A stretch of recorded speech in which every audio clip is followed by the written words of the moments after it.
เอาเอโอเคเนาะก็มีแต่ฝากน้องน้อยขอบคุณเพิ่นเป็นอยู่บ่ขอบคุณทางป้าหลวงโคตรเพิ่นแน่เนาะอวยพรอวยไสทางป้าเพิ่นแน่เนาะเอาเว้าอยู่ในคลิปเด้อน้องเอาได้หน่อยหนึงโดยเอาเว้ารอดขอบคุญขอบคุณป้าหลวงโคตรป้าหลวงโคตรขอให้ป้าอยู่ดีมีแห้งความเจ็บช่วยได้ความไข้บ่ให้มีปรารถนาสิ่งใดปรารถนาสิ่งใดขอให้ได้สิ่งนั้นสมความมุ่งมั่นปรารถนาอย่าเจ็บอย่าจนร่ำรวยสาธุ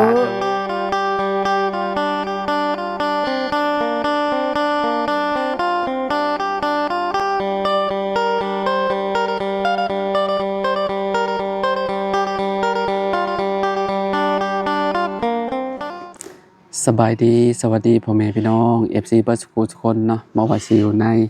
และกระต่างประเทศเนาะมาพบมาพอกันกับเฮาคือเก่าคือเดิมพี่น้องเนาะเพิ่มเติมคือมื้อนี้อยู่ที่บ้านน้องน้อยเด้อพี่น้องเด้อเนาะก่อนสิเดินทางขึ้นเซโปนก็แวะมาหาน้องเพิ่นก่อนพี่น้องพอดีว่ามีทางป้าใจดีนะพี่น้องป้าหลวงโคตรเนาะเพิ่นก็อยู่ทางต่างประเทศบ่แหละเพิ่นฝากเงินมาจำนวน$600พี่น้องเอ้ยเนาะ100นี่ก็คือแบบเพิ่นให้ซุมเฮาเนาะกับน้องน้อยคนละ$50พี่น้องเนาะแล้วก็อีก500เหรียญนี่ก็เป็นอีกครอบครัวหนึงอยู่ทางเซโปนพุ่นแหละพี่น้องเนาะผู้โชคดีนั่นแหละเนาะถ้าเบิ่งถ้าชมรวมกันว่าสิเป็นไผได้เงิน10กว่าล้านเนาะพี่น้อง10ล้านกับ400,000กีบเนาะผู้แหละทางเซโปนพุ่นเด้อพี่น้องเด้อเนาะก่อนสิไปเซโปนก็สิมามอบเงินให้ทางน้องน้อยเพิ่นเนาะคนละ$50เนาะเฮากับน้องน้อยเพิ่นน้องน้อยเพิ่นก็ได้อยู่1ล้านกับ40,000กีบพี่น้องเนาะเพราะว่าเรทปัจจุบันนี่ก็ได้อยู่2ล้านกับ40กับ80,000พี่น้องเนาะเฮากับน้องน้อยก็คนละ40,000เนาะปลายมันหั่นนะพี่น้องเนาะช่วง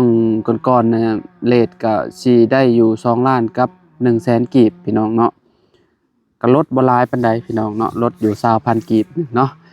จังได๋ก็ก่อนอื่นก็ต้องขอขอบคุณเด้อทางป้าหลวงโคตรเนาะก็ขอให้ป้าและครอบครัวอยู่ดีมีแรงความเจ็บบ่ให้ได้ความไข้บ่ให้มีปรารถนาสิ่งใดก็ขอให้ได้สิ่งนั้นเด้อป้าเด้อเนาะคิดเงินให้ได้เงินคิดทองให้ได้ทองเนาะให้ร่ำให้รวยกว่าเก่าเนาะซอย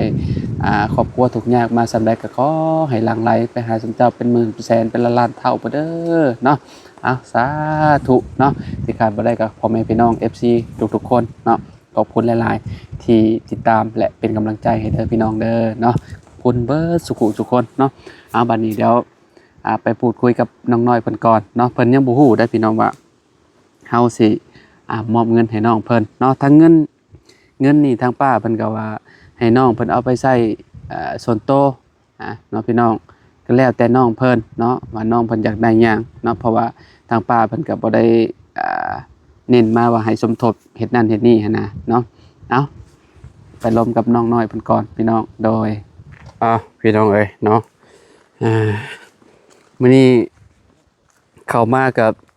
พ่อเบาตูนกับเบาย่าวอยู่นี่พอดีเลยได้พี่น้องเอ้ยเนาะมาแต่เช้าๆพุ่นบ่2หนุ่มเพิ่นนี่เนาะโดยสบายดีน้องสบายดีเด้อทางน่ะเด้อโอ้บ่าวยาวกับบ่าวตูนพี่น้องมาแต่เช้าพุ่นบ่เจ้า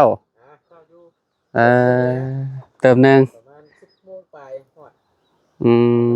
โดย2หนุ่มนี่บ่มามื้อนี้นะโดยขออนุญาตหน่อยเนาะถ้าก็กินข้าวแล้วบ่ข้อยก็ยังบ่ได้กินข้าวเช้าเลยเฮ็ดกินหยังซะนี่น้องข้าวเช้าเฮาเป็นข้าวเที่ยงแม่นแกงหน่อไม้ไปหาซื้อบายาซื้อเอายามซื้อมาบ่พอดีเลยแกงใส่หมักบวบบางหยังเนาะคักได้เนาะฮะหมักบวบโอ้อยู่ในรถผู้พร้อมบ่แล้วเนาะนี่เนาะสิได้อยู่กินน้ำอยู่บ่เด้เนาะกินต้มซุปข้างหม้อพดนึงฮะหม้อพดละเด้ขออนุญาตมันค่ำก่อนที่ข่อยบ่ค่ำเอาข่อยจะขึ้นผู้เซโปนผู้สิไปเหนือเลยทางเดียวได้บ่น่ะแม่น ฮะโว้รถจักรบ่าวยาวหากาอยู่เมืองอัสสัมพังทองเนาะเมืองต่อไปกับพลานเลยกะเออเมืองพีนเซโปนเมืองสุดท้าย ไก่ แต่ตอนนี้ก็เติมหนึ่งเลยได้ขอว่าได้อยู่ดอก มันหนาวได้ค่ะเนี่ยมันค่ำอ่ะพี่น้องเอ้ยเนาะ โอ้ยาวเราอยากให้อยู่กินน้ำพี่น้องเนาะเมื่อกี้นี่มีขนมโยนอาหารกินขนมห้องทองมาแล้วซื้อมาแต่มันดิมาดกินนี่กินข้าวแล้วปะ กินต้มหมี่ ไผสิแกงหรือไม่บ่ยาวบ่สิแกง ข้าวยาวแล้วเพิ่นแกงแซ่บเด้ กินจังเทื่อละชิมมือบ่ยาว เพิ่นหลายเทื่อเติมแล้วแกงหน่อไม้หาก็ตอนนั้นก็แกงบ่ตอนนั้นก็แกง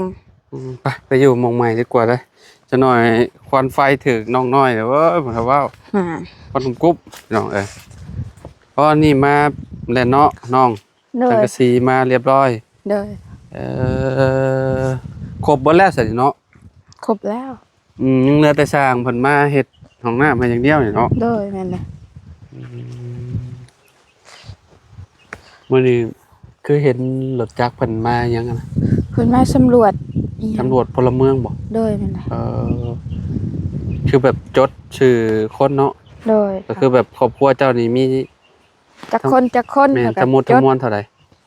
คน รวมๆกัน อันยังเหลือตอนนี้ยังเหลือ4คนอ้ายน้อง อืม อ้ายเฮาพ่อแม่4คน สิ โดย จดเรียบร้อยคือเจ้ากำลังสิกลับ โดย เพิ่นมาแต่เช้าพอบ่เนาะ หาก็ฮอดกินนี่ ข เด้ อเลยว่าคนมาแต่ไสขอเบิ่งโอ้ขอคิดว่าแบบเพิ่นมีงานอีหยังซะดอก บ่ก็เจ้าไปถึกหมดอะแต่ละเที่ยงแต่ละเที่ยงแต่ละเที่ยงแต่ละเที่ยง อืมคือแบบกับเจ้าสิไปเบิ่งเลยเนาะแต่ละ แต่ละเที่ยง แบบว่าสมมุติว่าเพิ่นนอนอยู่หน้าประจำแล้วเพิ่นสิบ่เข้าบ้านเนาะ โดยเพิ่นสิไปเบิ่ง เพิ่นก็สิมาเบิ่งแบบนี้แหละ เลย พี่น้องคือซุมน้องน้อยนี่แหละ โดย เพราะว่าซุมเพิ่นก็บ่ได้เข้าบ้านหั่นน่ะเข้าไปในบ้านก็เจ้าก็สิแนะนำออกมาพี่เนาะเห็นบ่แล้วว่าจังได๋ก็เจ้าคือมาถึกเนาะ แม่นเด้ผู้นำทาง อ๋อ ผู้นั้นเด้ อ๋อพอแล้วซะเนาะแต่เขตแถวนี้คือแบบกับเจ้าสินอนนาแบบค่อนข้างสิหลายเนาะ โดย แต่บางคนเพิ่นบ่มีเงินมีหยังมันก็ออกมาอยู่นาแบบว่าที่ทางเพิ่นอยู่พี่เด้เนาะ โด พี่น้อง ย แถวนี้มีหม่องใดแหน่ซะน้อง นอน นอก นะ จากชุมเจ้านอนน่ะแบบ เที่ยงไม่เท่าแล้วก็พุทธแล้วก็พุทธ ใช้เทียงเป็นแถวเจ้า เด้เที่ยงไม่เท่าเที่ยงหลังนัด เทียงหลังนั่นบ่ โดย อ๋อนอนประจำบ่นั่นก็ได้ นอนประจำบ่ได้เข้า โอ้ มา สำ ยาม เพื่อน รับห แห น้า ละติ แล้วก็ นั่นก็ได้เนาะ โดย อืม แล้วก็เที่ยงพุทธ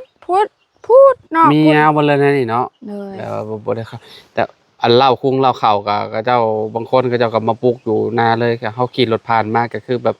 คือเห็นอยู่นะมองอันนั้น โดย อัน แม่ นี้ น พี่น้อยเนาะ เจ้าบ่ได้เข้าบ้านเด้ ม อยู่หน้าน่ะแบบมันสะดวกสบายนะแบบ อืม บ่ได้ยินเสียงรถเสียงหยัง เนาะ นี่ ได้ยินแต่เสียงนกเสียงหยังนั่นแหละเนาะ แม่น เสียงนกเสียงหนูแหละพี่น้อย โดย แต่เลี้ยงหยังก็ง่ายนะมัน โดย แบบว่ามันบ่ได้ไปกินของคนอื่นหั่นน่ะ แม่น แบบว่าอันยามหน้าเฮาก็มีแต่เห็ดคอกเมี่ยนเนาะยามมันลงไปดุดข้าวสมมุติว่าเฮาเลี้ยงหมูก็ได้เนาะ โดย ไก่คือกันแล้วแหละเนาะเวลาข้าวสุกข้าวหยังมันยันมัน เฮาก็คั้งเฮ็ดคอกคั้ง เห็ดคอกหยังค้างเมี่ยนน่ะพี่น้องเอ้ย เออ เนาะอันนี้ก็ไก่บ่นี่ก็ได้เนาะ ไก่ ไผ เข้าไปกินห้ำหมู หมูปล่อยเพิ่นบ่อยู่แล้วเนาะเพิ่นไปหากินเนาะ กินแกงหน่อไม้บาดนี่พี่น้องเอ้ยเนาะเมื่อวานก็กินแล้วเฮาแกงหน่อไม้ โดย กินอยู่บ้านพุ่นบ่ได้กินเป็นเดือนมื้อนี้มีแต่บ่าวยาวกับบ่าวตูนที่เข้ามา โดย ซุมบ่าวพัดใส่บ่ได้มา ยัง เมื่อวานนี่คือเห็นเพิ่นพาผู้สาวมาบ่ แม่น เอ่อมาตำบักหุ่งกิน โดย ก็เบิ่งคลิปอยู่เมื่อวานว่าเห็นเอาเนาะกับก่อนสิขึ้นเนื้อก็เนาะมีรางวัลให้น้องน้อยเพิ่นพี่น้อยเนาะเจ้าเดาดูว่าสิเป็นหยังเดาดูว่าอ้ายสิเฮ็ดหยัง เงิน ฮะ เงิน โอ้บ่ได้คิดหยังเลยมีแต่เงินอย่างเดียวนี่บ่ โทรศัพท์ อืม เนี่ยขนม ให้เอาอย่างเดียว ขนม ขนมบ่อ๋อ เออคือคิดว่าขนม บ่ฮู้คือกัน หืม บ่ฮู้ขนม ขนมอย่างเดียวเลยเนาะเอ่อถ้าบ่แม่นขนมเด้ ก็บ่ฮู้คือกันอหยังเนาะ จังแลสิเป็นหยังแล บ่รู้กันเลย ถ่ายรูปเป็นถ่ายรูป ถ้ารู้ พี่น้องเอ้ยเนาะเคยแบบได้ไปใส่ส่วนโตวบ่แต่ว่าแบบเวลาเพิ่นเอาให้หั่นนะเคยบ่เคยเอาไปใส่แบบส่วนโตวแบบเพิ่นเคยให้ส่วนโตวบ่ บ่ บ่เคยบ่อืม เสื้อบ่ อืม เสื้อบ่เสื้อบ่ อืม เอาเสื้อบ่ให้เนี่ย ฮะจักหน้อยอืม ให้เจ้ารุ่นก่อน อหยังนะ เมื่อได้สร้างบ่สิมาเฮ็ดซะเนาะสร้างเอาสร้างใส่ เพื่อนว่า แบบทีมงานนี่สิ เพื่อน เอา เพื่อนว่าสิเอาสร้างไม้บ่เพราะว่า เพราะว่าพอยาวแล้วก็บ่ว่างเด้ โดยแม่น เอา แห ไป ละ เฮ็ดเทือนน้องหยังบ่ น้องอีน้อง น้อง อู อี บ่ น้องอูแหล้วอืม เพิ่นว่าสิหาคนใหม่บ่เลยนั้นเพิ่นยังบ่ได้เคลียร์ถ้าสร้างยาวพอยาวก็เพิ่นว่าสิดนน่ะ แม่น เพิ่นมีหลายคิวนะ ช่างในหมู่บ้านแถวบ้านนาแพรกบ่มีบ่ มีนี่ก็เขาเจ้าบ่ว่างเขาเจ้ามื้อเฮ็ดเฮือนเขาเจ้า เท่าใดสมมุติว่าจ้างเขาเจ้าก็สิ4ล้านเด้อกันละติ โดย อืม สิแพงบ่เฮาก็บ่ฮู้ นั่นก็แล้วแต่สร้างบางคนก็เว้าถูกเว้าแพง โดยนั่นแหละ ถ้าครบแล้วเฮาก็อยากเนาะอยากใช้แหล้วเนาะอ่า นั่นแหละ มันจำเป็นอยู่แล้วพี่น้องเอ้ย โดย อาบน้ำอาบในนั่นแหละกลางค่ำกลางคืนเข้าห้องนุ่งห้องน้ำเนาะ โดย มันก็สะดวกแบบนึงมีห้องน้ำก็ได้ คนเฮานี่มีห้องน้ำนี่ถือว่าสุดแล้ว โดย ไปปรุงไปป่าก็ขี้ข้านได้เนาะ นั่ ยั น ง แห ดี ละ ยามพ้นเนาะ โดย มันลำบากแต่พี่น้องเอ้ย ยามฝนตกยามแมลง อืม ยามถ้างู อืมยามนี้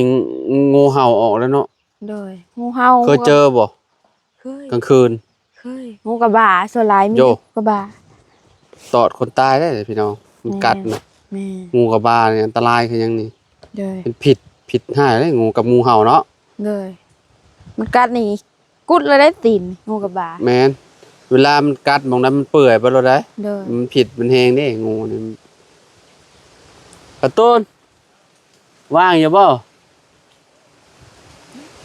ว่างอยู่บ่ว่าอยากให้จับกล้องให้นะ มีหยังเนาะ บ่ยาวลงมาเพย เออเอายาวลงมาพร้อม มีหยังเนาะ พี่น้องเอ้ยมีหยังเด้ให้น้องน้อยมื้อนี้เนาะอันนี้บ่ อย่าดบพี่น้องเอ้ย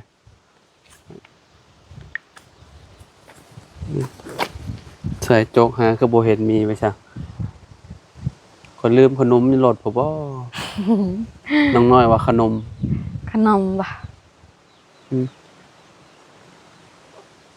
ส่งซื้อบ่ ขนมคือสิกินดุล่ะเจ้าเนาะ โดย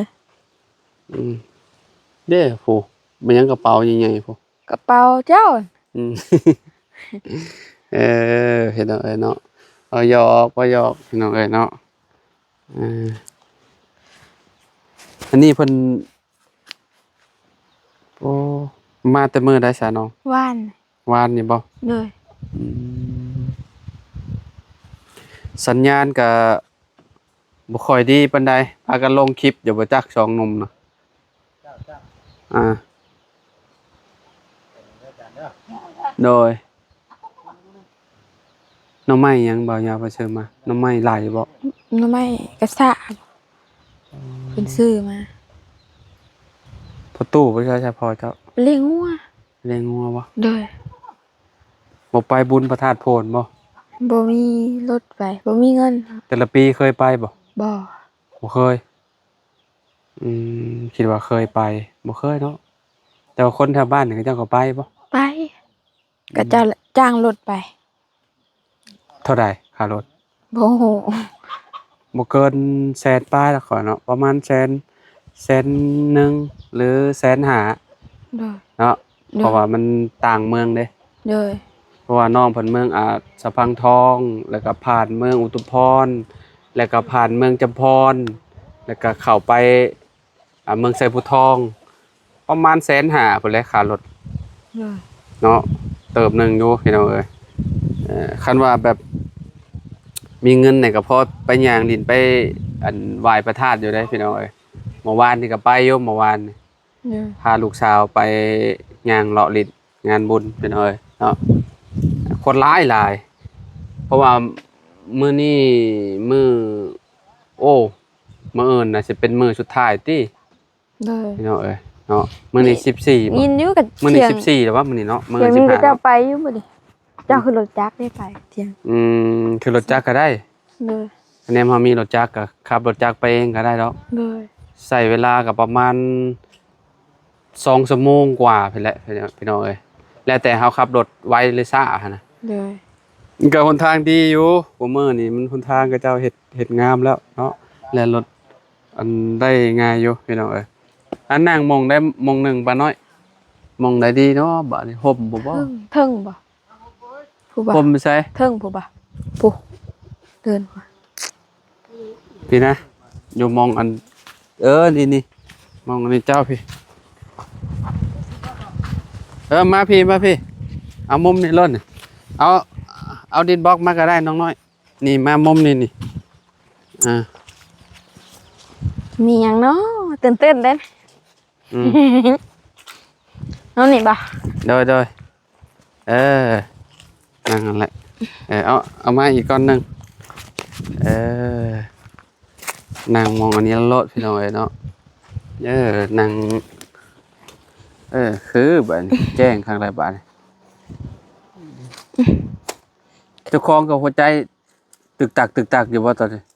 ตื่นเต้น ตื่นเต้นอยู่บ่ว่าสิเป็นหยังติ อืม นี่กระเป๋านี่เอ้ย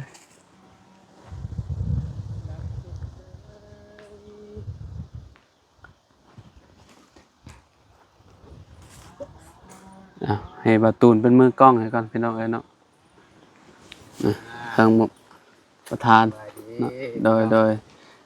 วันนี่น้อยหนึงเนาะสิมอบ เฮ้ยกากล้องกันเนาะ ฮะ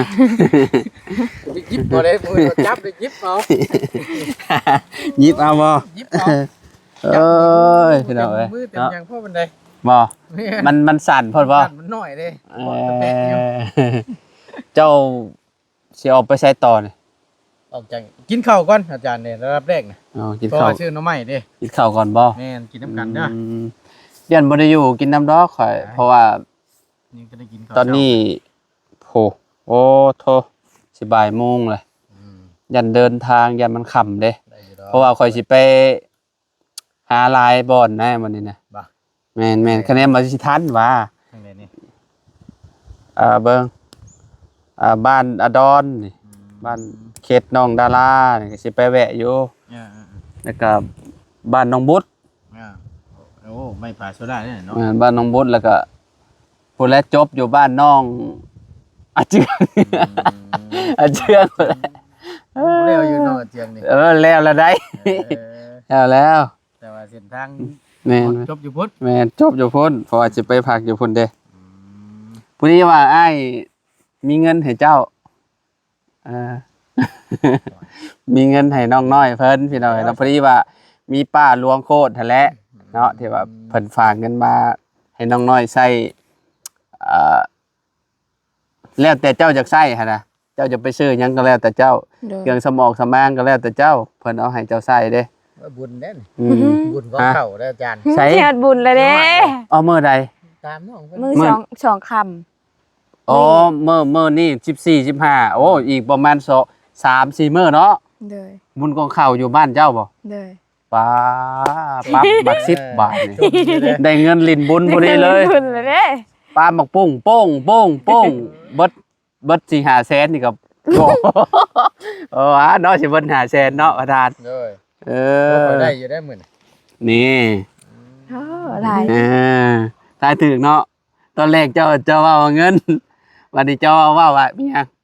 มีเงินแล้วมีหยังจะเว้ากินนี่ ขนม ขนม ส่งเสื้อ แล้วก็ส่งเสื้อเพิ่นมาจบอยู่ขนมบาดนี้พี่น้องเอ้ยเนาะเอาข่อยกับเจ้าคนละ50 แบ่งกันบ่ แม่นแบ่งครึ่ง ครึ่ง คนละ50 ดอนพี่น้องข่อยกับอันน้องน้อยพอดีว่าทางป้าเพิ่นให้ค่าน้ำมันพร้อมมาแหละเนาะได้คนละ50 ดอนถ้าเป็นเงินกีบก็ได้อยู่1 ล้านกับ40,000พี่น้องเอ้ยเนาะเพราะว่าเลทก็ช่วงนี้ก็บ่ฮอด2 ล้าน1แสนบ่ฮอดพี่น้องเนาะได้แต่2 ล้านกับ80,000ก็นี่แหละปลายก็ให้น้องน้อยเพิ่น40ข่อยก็40แบ่งครึ่งนะเอาง่ายๆ1 ล้านเด้อน้องน้อยเด้อ โอ้ โอ้ได้ลิ้นวุ้นแล้วคักแล้วบัดนี้เนาะเอาโอเคเนาะก็มีแต่ฝากน้องน้อยขอบคุณเพิ่นเป็นอยู่บ่ขอบคุณทางป้าหลวงโคตรเพิ่นแน่เนาะอวยพรอวยไสทางป้าเพิ่นแน่เนาะเอาเว้าอยู่ในคลิปเด้อน้องเอา ได้หน่อยหนึง โดยเอาเว้ารอด ขอบคุญขอบคุณ ป้าหลวงโคตร ป้าหลวงโคตรขอให้ป้าอยู่ดีมีแห้งความเจ็บช่วยได้ความไข้บ่ให้มี ปรารถนาสิ่ง ป ใด รารถนาสิ่งใดขอให้ได้สิ่งนั้น สมความมุ่งมั่นปรารถนา อย่าเจ็บอย่าจนร่ำรวยๆสาธุ สาธุโอ้เก่งโยสา ได้โยมีแต่ฮัดเว้าให้มันเป็นหั่นแหละเวลาอวยพรอวยไสให้เพิ่นก็ได้เนาะ โดย เพราะว่าเพิ่นก็อยากเห็นนี่แหละพี่น้องเอ้ยเนาะเงินกับพอดีเลยเนาะมื้อบุญก็เอาไว้ใส่ในยามจะเป็นพร้อมเนาะเฮาก็บ่แม่นว่าสิเอาไปใช้เบิดเนาะน้องเนาะ โดยบ่เบิดดอก เพราะว่าเงินตั้งว่าล้านหนึงนะพี่น้องเนาะบ่ได้แม่นน้อยๆเนาะคันว่าเฮาให้เฮาหานี่ก็ป๊อดต่อไปหาตัดอ้อยนี่ก็มื้อเท่าใดเอาสมมุติว่ามื้อละแสนก็ผู้10มื้อผู้จังได้ล้านหนึงพี่น้องเอ้ยเนาะ แม่ฮาว่านี่2คนได้แสนหนึงว่ะ คนได้เศษหนึงว่าเบิดมื้อวะ เบิ่นมื้อเนาะ เออ อ๋อโตพี่น้องเอ้ยเนาะแบบว่าถ้ามันแดดแห้งๆก็ย่อจะเป็นลมย้อนผู้ใดพี่น้องเอ้ยเนาะ โดย ก็จะได้เงินแสนนี่ก็ได้50,000นี่ก็ยังอืดเติบแล้วนะเนาะ มัด 1,500 อืม 1,500 ถือว่า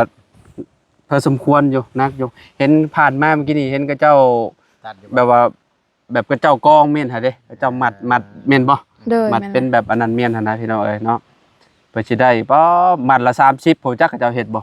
หรือว่า10บ่10ลำบ่จังมัดหนึง 15 15จังมัดหนึงโอ้ถือว่าใหญ่อยู่พี่น้องเกือบชาวพุ่นเนาะ โดย เกือบชาวลำพุ่นพี่น้องเอ้ย มัด เนาะ 1,500 โตบ่ไหวแบบนี้พี่น้องเอ้ยบ่ไหวก็ต้องสู้คือว่าหั่นแหละเนาะมันเฮาแบบเฮาเลือกบ่ได้เด้เฮาก็จำเป็นเฮาก็หาเนาะพี่น้องเอ้ย แบบเมื่อบ้านพอได้เพิ่นเก็บเพิ่นแพ้บ้านมีบุญมีงานเด้ งานบอกงานบุญอีกเนาะ โดยอันนี้ก็ชื่อปูนนี่ก็เพิ่นมาบอกเลยชื่อปูนแล้วก็ชื่อดินเพิ่นสิปลูกอยู่ในวัดได้ปูอีหยัง อ๋อมันจะปูคอนกรีตบ่ โดยแม่น ออกปูเท่าใดน่ะ ปู แบบ น ปูนปีนน่ะ ปูนชอบหนึงดินชอบหนึง อ๋ออย่างละสอบ เออ มปูนนี่กระสอบเท่าใดของมือบ่ตูนประมาณ90บ่หรือ80ปูน ปูนเขียวนะ แต่ว่าปูนแดงแต่กระทิ่งนี่ก็โห เก้า 90 เนาะ 95พุ่นแหละแป้งอยู่ เกือบ เด้ แสนเนาะ แม่น